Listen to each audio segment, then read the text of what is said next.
बेलन के आकार का जिसके दोनों सिरों पर एक अर्धगोला लगा हुआ है। एक एक अर्धगोला यानी दोनों सिरों पर क्या लगा, एक एक अर्धगोला लगा हुआ है। पूरे कैप्सूल की लंबाई 14 मिमी है और उसका व्यास 5 मिमी है। इसका पृष्ठीय क्षेत्रफल आयतन ज्ञात कीजिए। यानी एक कैप्सूल है जो कैसे है, बेलन के आकार का। कुछ इस प्रकार से हमारे पास कैप्सूल है, ये कैसा है, बेलन के आकार का, जिसके दोनों सिरे कैसे हैं, अर्धगोलाकार। दोनों सिरे कैसे हैं, अर्धगोलाकार। इसकी कुल लंबाई कितनी है, तो इसकी कुल लंबाई है 14 मिमी। कितनी है, 14 मिमी। जबकि इसका व्यास कितना है, तो यहाँ लिखते हैं इसका व्यास।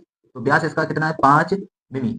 ठीक, तो अगर यहाँ से त्रिज्या निकालें तो देखिए 2r बराबर मान लीजिए 5 है, तो r बराबर कितना हो जाएगा, 5/2। यानी r बराबर कितना हो जाएगा, 5/2। तो इसको अगर हम काट दें तो कितना आएगा, 2 दूनी 4 और 2 पंचे 10, यानी 2.5 mm यानी मिलीमीटर। ठीक, ये हमारे पास क्या आई, त्रिज्या। तो यही बेलन की त्रिज्या है और यही हमारी किसकी है, अर्धगोले की त्रिज्या। एक अर्धगोला नीचे और एक अर्धगोला कहाँ है, ऊपर। ठीक, अब हमें निकालनी है बेलन की ऊंचाई है, क्योंकि कुल लंबाई कितनी है, 14 है। तो हमें बेलन की बताइए कितनी आएगी। तो बेलन की कैसे निकालेंगे, तो यहाँ लिखेंगे बेलन की ऊंचाई।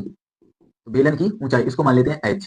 तो देखिए बेलन की ऊंचाई किस प्रकार से निकालेंगे, तो आपको पता होना चाहिए कि त्रिज्या कितनी है, ये वाली हमारी 5 है। कितनी है, 5। तो ये कितनी होगी, सॉरी त्रिज्या हमारे पास कितनी है, 2.5 है, जबकि व्यास कितना है, 5। तो त्रिज्या हमारे पास कितनी है, 2.5। ये भी होगी, ये भी कितनी होगी, 2.5। ये 2.5 होगी, ये भी कितनी होगी, 2.5, क्योंकि दोनों गोले कैसे हैं, समान है। तो 2.5 और 2.5 जोड़ देंगे तो कितना आएगा, 5। यानी टोटल हाइट से हम 5 को माइनस कर देंगे, यानी कुल ऊंचाई तो कितनी है, 14 मिमी, और इससे माइनस कर देंगे 5, क्योंकि ढाई इधर और ढाई इधर, कहने का मतलब 2.5 ये और 2.5 ये, इसको हम माइनस कर देंगे दोनों तरफ से, तो हमारे पास h आ जाएगी। तो कितना है, दोनों ढाई ये और ढाई ये, तो कितना हो जाएगा, 5। तो यहाँ से अगर घटाएंगे तो कितना आएगा, 9।